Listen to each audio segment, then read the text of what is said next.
Introducing the Paddy Power World Darts Championships. Leonard, many congratulations. Thank you. Victory on your World Championship return. How good did that feel? Man, it's a wonderful feeling. Definitely to come back and get through my first round so I could keep going to see what I can do in the next round or the next round after that. It's an amazing feeling right now. And we know you love playing on the big stage. It doesn't get any bigger than Ali Pally. How special was it to be back? Oh, man, it's one of those feelings that, it's like, okay, I made it. Let me go and see what I can do. But the energy is the same. It's possibly even more than when I was here last time. It's phenomenal right now. And 3 ton-plus finishes tonight, all at really big moments as well. How pleased were you with that aspect of your game tonight? Oh, man, that's a great feeling because it's one of those things where, you have a big finish. You have to take it out to not give the opponent the advantage. And when you do it, it's like, oh, yeah, everything's feeling right, everything's falling in place. And 2 years since you made your debut here, how much do you think you've improved as a player since then? Oh, yeah. I think I've improved greatly because just here tonight doesn't show what I've done in the States. I'm on a roll. Everybody's telling me I'm on a roll. But I know I'm on a roll, and I want to keep it that way, just stay on a roll, just like a snowball rolling down a hill, dude. It builds, And up against Nathan Aspinall now in round 2, it could be a battle of the walk-ons, couldn't it? Yeah, definitely. Nathan has a backing. He has the love from the fans. He has a lot of fans. But the monster is coming. Leonard, congratulations. You touched on this snowball effect and what's going on in America and everything like that. How important is it that you show the rest of the world that you're America's #1 as well? I kind of don't think about it. I just go play my darts and I hear and see what everybody else is saying about it, and but it just gives me that motivation to keep it that way. Sort of say, you hear, but you don't want to get too cocky about it. It's like, okay, they say I'm the best. All right, let me keep it that way to nullify it. You know what I'm saying? Sort of something like that. You touched on the energy out there. What's it like when you've got somewhere here in London all shouting USA, USA back to you? Wow. That's all I can say is wow, because that is, you can feel it in your bones and your body is just like, oh my God, they're chanting this and they're looking at you and they're feeling what the energy is, I really can't explain it. All I can say is just wow, because that's a good motivation for me. We've seen you guys from North America come across and have moments here on the big stage. But if you could beat Nathan Aspinall, would that be a real statement? It could be a real statement, but I'll definitely have a target on my back after that.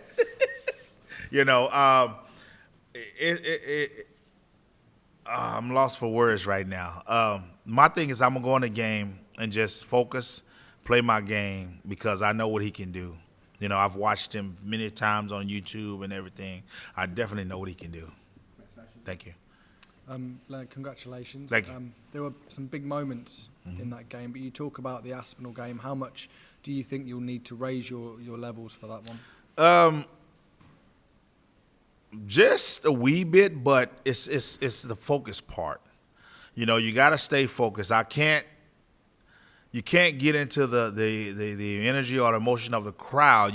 You feel them, you hear them, but you can't focus on it. You got to stay focused on the board and the game and what you're doing, because with an opponent like Nathan, you lose focus, he'll capitalize on that and he'll destroy you. You mentioned emotion there. Cameron Menzies was obviously very emotional towards the end of the game that you've just had. The crowd got quite involved. What did you make of the treatment, I guess, from the crowd? For a second there, I just thought, I was just like, I just told him, I hope you just block it out and just play the game. Don't get involved with the negativity that somebody's cheering against you or whatever it may be. Just stay focused on what you're doing and go forward with that. And just, like me, I'll use that energy. You know what I'm saying? I'll block it out, but I'll use that energy each time because if you play your darts and you hit what you need to hit, trust me, the crowd will get quiet. Thank you. Congratulations, Leonard, on the victory. Obviously, there were quite distressing scenes. Was it difficult for you were you aware of what was going on around you to close out a match of that magnitude for you, to have that going on is quite a big thing? Yeah, definitely. It's one of those things where, like I was saying about the you have to block out certain things and just do what you're up there to do, and that's what I think I got back down to the basics. It's like throw your darts. Check the scores, make sure everything is right, know what you have to hit, and then you have to hit it. You seem to have some inspirational words for Cameron at the end there. Yeah. Do you think he should seek more help? Because he's obviously seeking some sort of sports psychology right now, but do you think he should get more? Because you seem to have the right words for him at the end there. I hope I said some things to him that will help him in his game, personally as in life also. He has to figure out what it is with him, if he needs more help or whatever, but hopefully I said something that will build his confidence and he'll keep his game going. Thank you. Leonard, we saw on stage there was quite a contrast in how the two personalities were. We see the pressure that Cammy was under and how he was feeling, whereas you seem to go up on stage and every time we see you, it's just enjoying it. What do you want to get out of darts now? Because we see a lot of you on the World Seniors, over in the States, Grand Slam here. What is the goal for you? Is it just enjoying life and picking up a few quid there? My goal with that is to do and see and be a part of more of it. You know, if I could come over or in the States or over here, if I can go and be on a big stage like that, I'm going to start wearing glitter clothes and doing more dances. You can try and rival Peter Wright on Stowe Bunts. Yeah. One of those things, you know, because they got their little shine on it, but they don't have the moves though. You face Nathan Aspinall next. Now, Nathan, in the recent Sky documentary, has spoken about issues with dartitis, and he went out in his first game here last year. Do you think he's going to be feeling the pressure on that stage, whereas you, having played a game, enjoying yourself, maybe don't have that same kind of pressure? With me, I don't think so. Now, I mean, the pressure is not going to be on me because I know I'm just going to play some darts. With Nathan, it's just like you have to forget about that and go forward with the opponent that you have in each thing you do, each event, each segment that you go against. Just go play darts. You know what I mean? It's not a life or death thing with him because, I mean, he's already established, you know. He's a great player. Thank you. Leonard, last time you saw Cameron, you were actually teammates with him at the Las Vegas Open. Yeah. You knew that was going to be a tough match just from that aspect. He's a good friend of yours, but just your initial thoughts on going into that match and the outcome. And you said it. You just said it. We played together, and I was just like, oh, man, that was a tough one. I wish the draw didn't happen like that. You know, I mean, maybe the second, third, fourth, fifth round or whatever, I faced him, but I was just like, okay. But I've watched him these last few months. He's shot great. He's shooting great darts.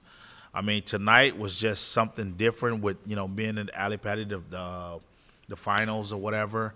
And you kind of got to block that out. But Cameron, he definitely came into the game with a lot of emotion, with a lot of passion. I mean, he's a great guy, man. That's all I can say. He's a great guy. Well, from my understanding, you had an early arrival today. Did you come into today's performance just knowing, hey, I'm gonna take it as I ride, or did you just think, come off the plane and perform? Because you threw a 100.20 set to lead us off. I'm sitting there thinking I don't want to tell the truth. I want to tell a lie. But the truth is, I looked at the bracket wrong. I didn't know I had to play Cameron today. I was looking at the 18th, really, where it said Nathan, and then it had Cameron Menzies, Leonard Gates. And I'm like, oh, I have to play to the 18th. So it was just kind of a mental mistake, but it bugged me. Everything I was doing back in the States, I'm just like, my body wasn't feeling right. I'm just like, something's not right. So I got on my phone, I started checking. I was like, oh, my God. because I actually changed my flight to fly out on the 15th. Wow. Because initially I was supposed to fly out on the 13th. Well, to come out 100% on the doubles, 138, 120, and 85 on bull. Goodness gracious, Leonard. Yeah, I got off the plane and got to the hotel, checked in early. I didn't go to sleep. I brought my board with me. I was just throwing on the board until I got over here, and continuing it right now. So I don't know. When I leave here, I don't know if I'm gonna crash or blow up or anything right now. I'm just on energy right now. Leonard, from a North American angle, you're the first to play. You're through. We're 1 for 1. Mm-hmm. Talk about what it would mean for darts in North America should you progress through to come back after Christmas, and then also what your fellow compatriots might mean for darts in the States. All the messages I received from everybody in America, hey man, go there, best of luck to you, this and that. That's gonna me getting past this one here and going to the second round, maybe possibly the third round. The love that I got for North America it means a lot because everybody's watching over there. Even the people they just oh well yeah he plays dart, but it's like wait a minute. He's over in the World Championship playing darts. And he won his first match. So it's like, it's building. It's already built, but it's building even more. It's like I say, the snowball effect. And right now, the snowball is huger than this room, When we talked before the match, you mentioned that your back was giving you a little bit of problem. You had kind of worked it out. Did that come back in the second set at all and kind of start bothering you again? If it did, I didn't know about it because I wasn't thinking about it. Somebody was like, "Wait, why is he limping?" I'm like, I didn't notice I was limping or whatever, but I kind of blocked it out and just saw what was in front of me, the dartboard, the line, and did what I had to do to get out of that and then go to the second round. Leonard, congratulations. Thank you. Introducing the Paddy Power World Darts Championships.